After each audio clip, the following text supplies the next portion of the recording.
नमस्कार मु व्यंग कवि श्री श्री हुगुला आपण सामने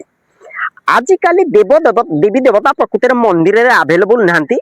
आपण चारि पाखे बुलुचंती कार धरी बुलंती बेले बेले भोट समय आपण घर भितर को पशि आसती कि साक्षात देवता आम गहन थाउ थाउ आम मंदिर में जाई बेकार देवता को प्रकृति पूजा करुचे किसी मिलूनी किंतु यही देवता को जब पूजा करेंगे ना आपणकर घर द्वार परिपूर्ण हो से देवता को पूजा करने गोटे तो मंत्र दरकार आज मुझे नुआ मंत्रटी आपन को शिखई दूची प्रत्येक दिन जप करंतु नेता संतुष्ट होगा थय मंत्रटी कौन आसतु जानीदबा वक्रमुंड महाकाय पेट गोटी पृथालय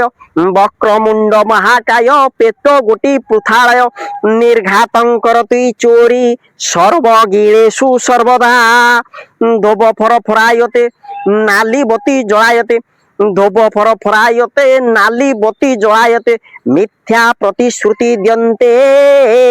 इति श्रीमंत्री देव भव।